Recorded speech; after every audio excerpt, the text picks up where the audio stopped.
Alrighty, welcome to the Chess Harbor. My name is Raf, and today we're back with another game from the Road to Masters series. I played this game last night.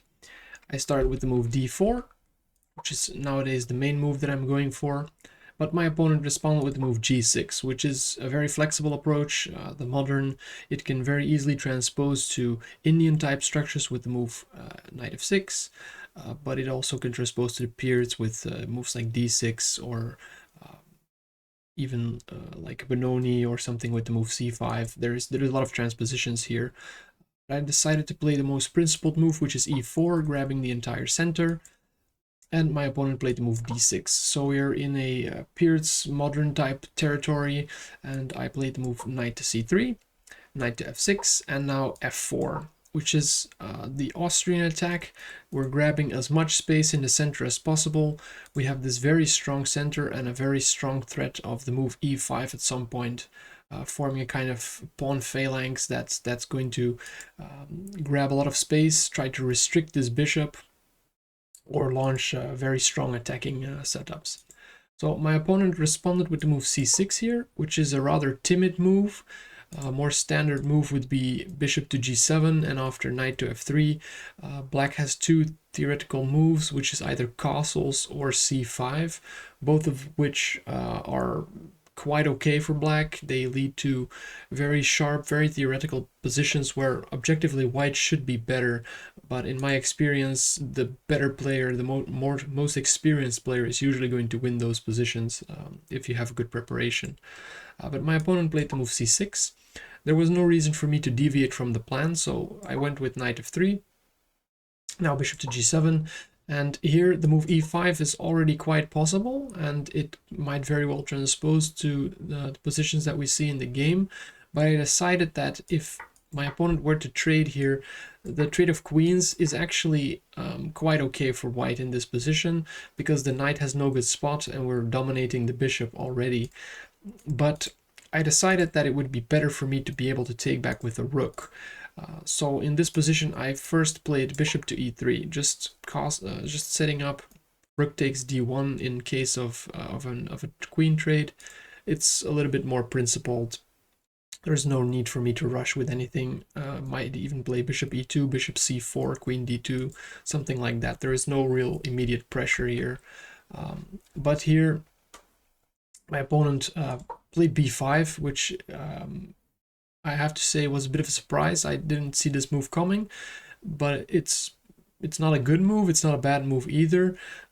Best thing in this position to do for me personally, I thought, what should I do? The big threat, of course, is move b4, which would hang my pawn.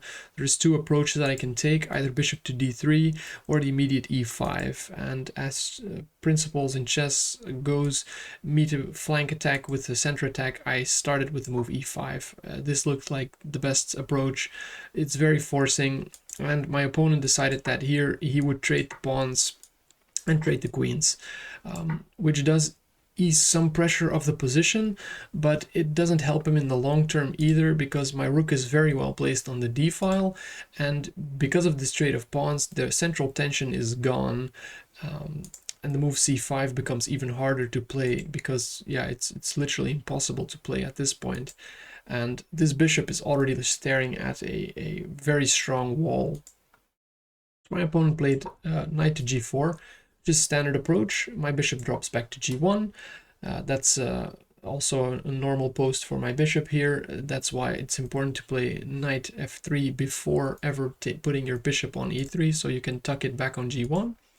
My opponent castles, and now I just kick the knight back. The knight only has one square, so it has to go to h6. And now the move g4.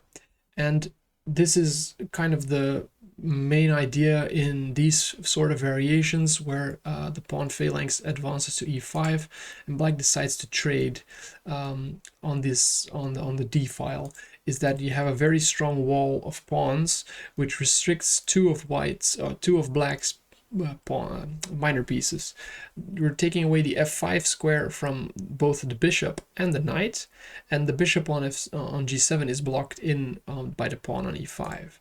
So even his light square bishop is a little bit blocked in, because it has two squares available, being d7 and e6, but both of them aren't really appealing here.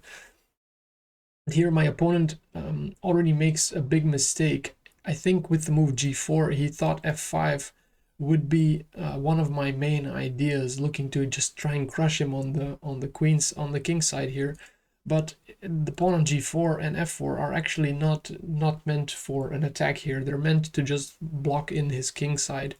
And he played the move e6, which is already a significant error, because with the pawn on e6, playing f6 is much harder now, and f6 would be one of his only ways to break or at least force the issue to this bind. It's one of the main moves. It's not that it's um, important right now, but it might become important later, that now this f6 break is just completely lost. And now I decided to play bishop to c5, which hits his rook. And I had calculated up to this point. That there might be a very interesting tactical sequence here. I started with the move bishop to e2, but I played the move bishop to e2, but I had calculated that there would be a nice tactical sequence with knight takes b5. Where after pawn takes b5, bishop takes on b5, his rook is trapped. His rook can't move anywhere because his rook will always be taken by the bishop or the rook. And in this position, there is a very complicated line with bishop to b5, bishop takes e8, bishop takes f6, or f3 rather, castles, bishop takes d1, rook takes d1, and we have a very interesting position where I have 2 pawns for the piece. And these pawns are going to be very hard to stop. But black still has compensation, because the knight, even though it's very far offside, eventually it's going to spin back into the game, and my pawns are still in their starting blocks. So I had calculated the line up to like bishop takes on e8, bishop takes on f3, and I thought this is getting too complicated. I'm not going to go for this. I also thought that in this position where knight takes b5, the move knight to a6 would also be an annoying move, because now both of my minor pieces would be hanging. I checked this line with the engine after the game, and after knight to d6, white would actually still have a very strong position, because now there is no rook takes or king takes or whatever on my knight, and the knight is very strong and can hop back to d6 or c7, and the knight on c5 currently doesn't really do much.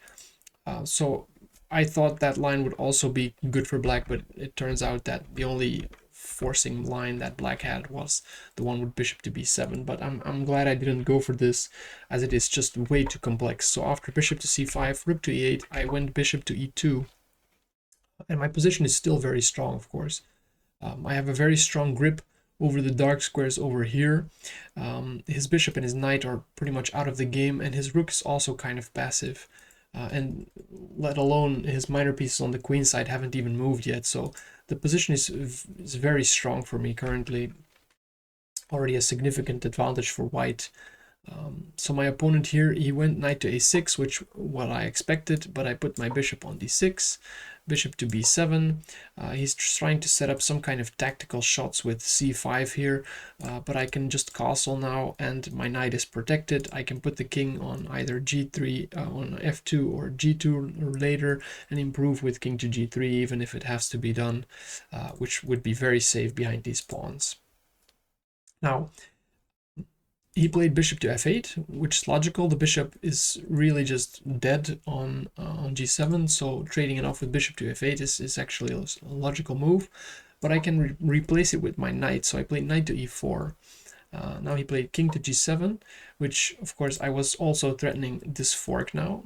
So he addresses that first with king to g7. Now bishop. Now I took with bishop on f8, because I thought if he ever takes back with the king here, I can fork rook and bishop. He has to go back with rook to b8, and in this position, after something like this, the position is very strong. I can double up on the d file. Yeah, the position looks very dominating for me as well. But he took back with the rook, but I still go knight to d6 anyway. He has to protect his bishop. And now I played the move a3. It's a very slow move, but the queenside needed some attention too. I was afraid that after knight to b4, forking these pawns, my opponent could still get some kind of counterplay, or even with the move b4, c5, just kind of like pushing the queenside pawns. There could still be some counterplay by him, and I wanted to avoid that. So I played the move a3, now knight to c7, knight to g5. I'm just looking to spin my knight to e4, but I'm also putting some pressure on the f7 pawn. But the most important part about this rerouting is knight to e4. I thought that my opponent would be kind of rushing with either one of these knights, trying to exchange them off for my strong knight on d6, and I wanted to be able to replace the knight with another one. But he actually played knight to d5, which I didn't entirely expect, but I guess is a better way of playing, looking to, instead of trying to trade off a strong piece, installing a strong piece of your own. Currently, I'm also not able to play something like bishop to f3 because that would actually immediately fork the rooks. That would not be a very good idea. So I had to do something against that, so I played rook to d3. And now my opponent played b4, which is another mistake. I had calculated that, yeah, after playing a3, b4 would not really be an issue. I could just ignore it at first, I thought. So playing, for example, rook to d1, and if you would trade, I can just replace it with another pawn, or even replace it with the rook. And I have some pressure on a7, but after bishop moves, for example, there would also be pressure on b2. I didn't really look, I wasn't really happy with that, so I thought, okay, I can just take back with the pawn here, and now rook to b3 is a serious threat with pressure on the bishop. But then I also started to calculate some different lines, and I thought about if I could play rook to b3 here. And rook to b3 looked very interesting because after takes, you can take the bishop and you get this very complex position. And again, I spent some time, I spent about 5 to 10 minutes calculating this position, and I thought, yeah, it's just too complex. It's not practical for me to go for this. It's way too complex. I still have a nice advantage. I can just play for that. And I started to think about other moves. So I could ignore it, but I could also take it. And I was starting to calculate bishop to a6, skewering my rook and my bishop. I'd have to play rook to d2. After bishop takes, rook takes, or knight takes on b4, he has some kind of annoying presence here on the b2. He's getting some activity. It's annoying. And then I start seeing some different approaches. Then I saw, what about bishop to a6? What about the move c4? c4 looks strong. It's protected by the knight, so his bishop he can take, but then I'll take with the knight, and then after rook takes on b4, the position is very complex, but I've won a piece, and even though there is some counterplay for him, he's attacking multiple things. After a move like rook to a3, yeah, the position is just crushing. My knight currently protects the bishop, the pawn on b2, and my knight is protected by the bishop on e2. So currently there is no real threat, and I'm threatening the pawn on a3, on a7, and if I can ever get a rook on the 7th, then it's going to be even more problems. So then I start to think c4 is a very strong move, so let's go for c4. And then my opponent played another move which I completely didn't look at because it just felt wrong. He played rook takes on b4, and of course it's with the idea that if I take the knight, my rook hangs, so that's something I wouldn't want to be doing. But here I thought this just can't be right because I have a strong intermediate move with rook to a3. It's what I played, and now his bishop is hanging, his rook is his knight is hanging. He still can't take here because now I'm just winning a full piece. So here my opponent took a think, and eventually he took the pawn on b2, which is of course also losing because I'm going to be winning a piece. So I took on a6 here because if he trades the rook if he trades with my bishop, now I take the knight, and I'm just up a full piece for 2 pawns, but this pawn is going to drop, and then I have strong pressure on the f7 pawn. So that would be a very nice approach for me. So he decided that knight to b4 was an intermediate move, hitting my rook, getting out of the attack, of course. And I thought about this move a lot as well. Or at this point, I was calculating a lot of moves as well, and I was calculating rook takes on a7 here, because rook takes on a7 looked very strong, because if he ever takes on e2, I had the tactical shot knight takes on e6 with a nice fork here, which would have been tremendous. But again, it enters some kind of complications, which I felt was unnecessary, because now his rook and his knight are somewhat active.